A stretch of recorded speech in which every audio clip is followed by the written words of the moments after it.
Your child could be in serious trouble online and still not tell you.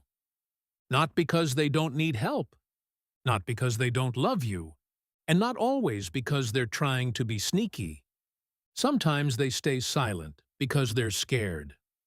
Scared you'll yell. Scared you'll take the phone. Scared you'll judge them. Scared you'll say, "I told you so."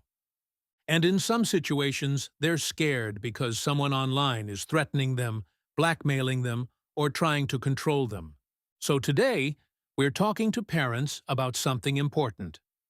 Why teens don't tell their parents when they're in trouble online. Because if we understand the silence, we have a better chance of breaking it. Welcome back to YouthPivot. Here we talk about real issues affecting youth, families, and communities, especially prevention, early intervention, and helping parents recognize what may be happening beneath the surface. And today's topic is not just about phones.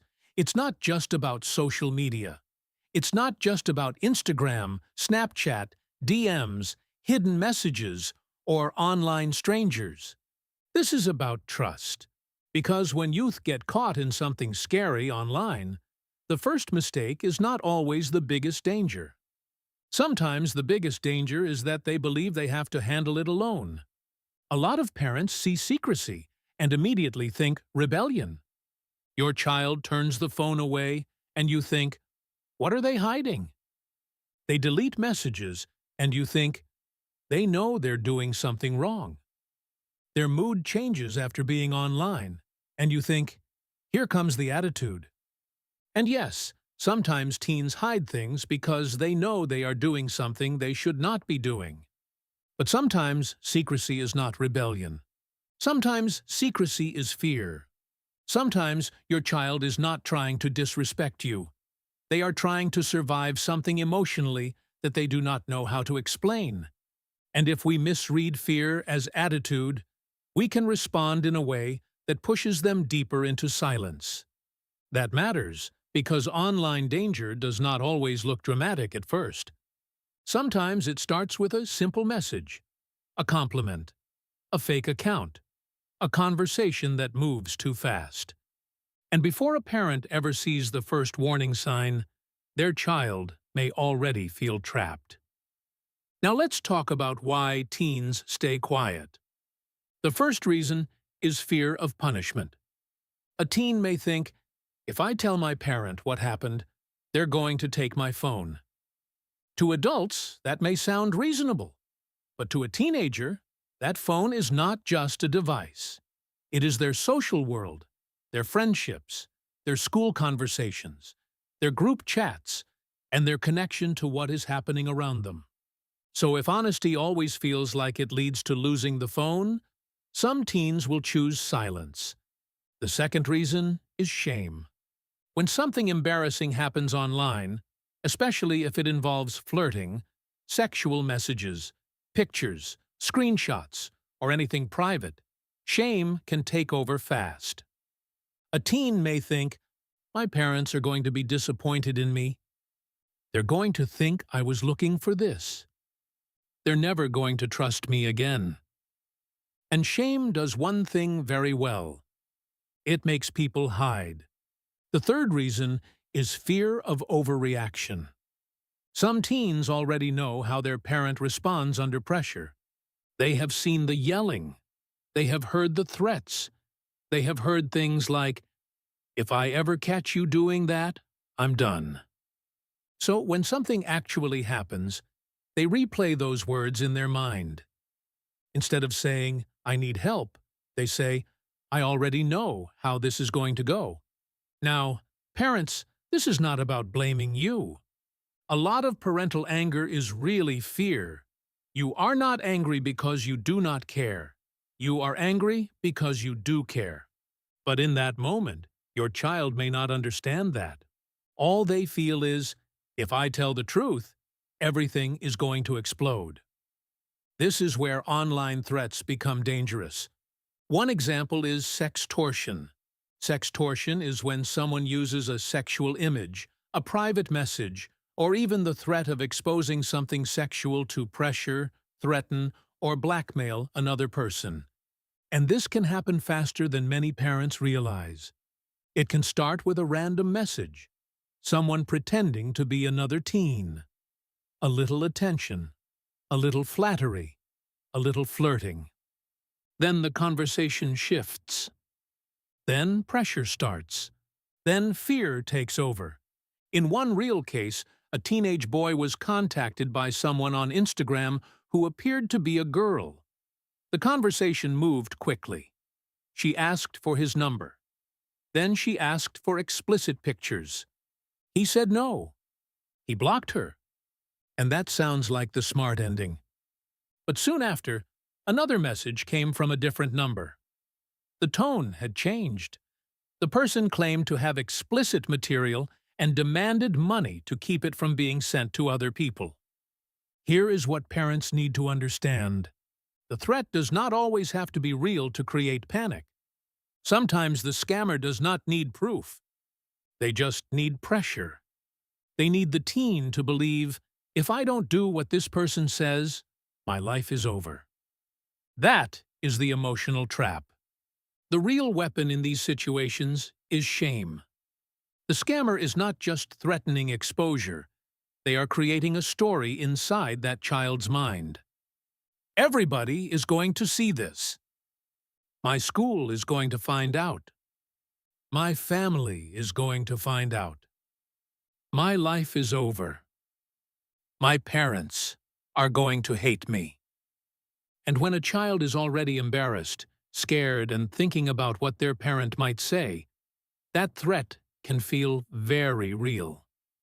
Now, the child is not only afraid of the person online, they are afraid of what happens at home. That is the heartbreaking part. The child needs help, but fear tells them to hide. And online predators, scammers, and manipulators depend on that secrecy. They depend on the child thinking, I can't tell anybody. So one of the most protective things a parent can build is not perfect control. It is a relationship where a scared child still believes, if something bad happens, I can tell my parent. So what can parents do before a crisis happens? First, build the bridge before the emergency. Do not wait until your child is in trouble to have this conversation. You can say, if something ever happens online that scares you, even if you made a mistake, I want you to tell me. We will deal with the problem first. That kind of sentence matters. Your child needs to know your first response will be protection, not humiliation. Second, separate the child from the mistake. That does not mean there are no consequences. That does not mean you ignore poor choices. But in a crisis, your first job is safety. Correction can come later. Safety comes first. If your child is being threatened, blackmailed, pressured, or manipulated, that is not the moment for a long lecture. That is the moment to stay calm enough for them to keep talking. Third, pay attention to changes. Most parents are not going to see the first message, but you might see what happens after. Sudden panic around the phone. Deleting messages quickly. Mood changes after being online. Anxiety when notifications come in. Withdrawal. Irritability. A child who suddenly seems like they are carrying something heavy. Do not assume it is just attitude. Ask better questions. Instead of saying, "What are you hiding?" Try saying, "You don't seem like yourself lately. Did something happen online that made you uncomfortable?" That question opens a door. Accusation closes one. Now let's be clear. Boundaries matter. Monitoring matters. Parents need to know what their children are doing online. But the phone is not the only issue. If every serious conversation starts and ends with, "Give me your phone," some children will learn to hide better instead of talk sooner. The goal is not just control. The goal is communication, protection, and wisdom. Because if a child believes honesty automatically means punishment, They may delay telling the truth until the situation gets worse. And in online threat situations, delay can create more fear, more pressure, and more harm. If your child ever comes to you and says someone is threatening them online, the first few minutes matter. That does not mean you have to be perfect. It means your child needs to feel that you are steady. Do not lead with shame. Do not lead with, "What did you do?" Do not lead with, "I told you this would happen." Lead with calm. Lead with safety. Lead with connection. A scared child needs to feel like you are bigger than the threat, not another threat they have to survive. Once your child is connected to you, then you can start dealing with the situation carefully. There may be evidence to protect. There may be accounts to secure.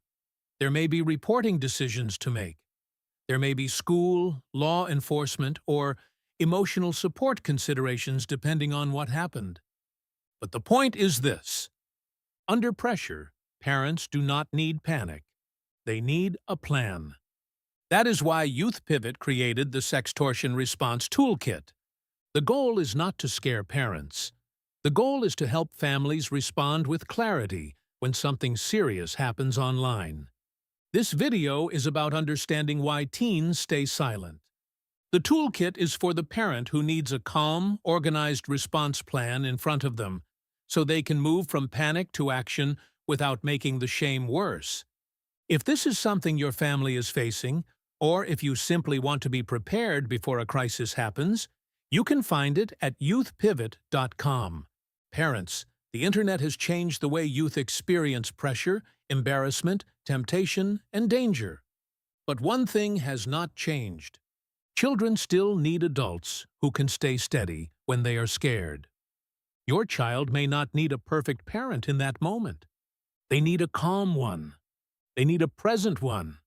They need someone who can say, "We are going to face this together." So, before you assume it is attitude, ask if it is fear. Before you lead with punishment, lead with safety. Before you lecture, listen. Because the conversation your child is afraid to have with you may be the very conversation that protects them. If this video helped you, share it with another parent, subscribe for more conversations like this, and visit youthpivot.com for more family safety resources.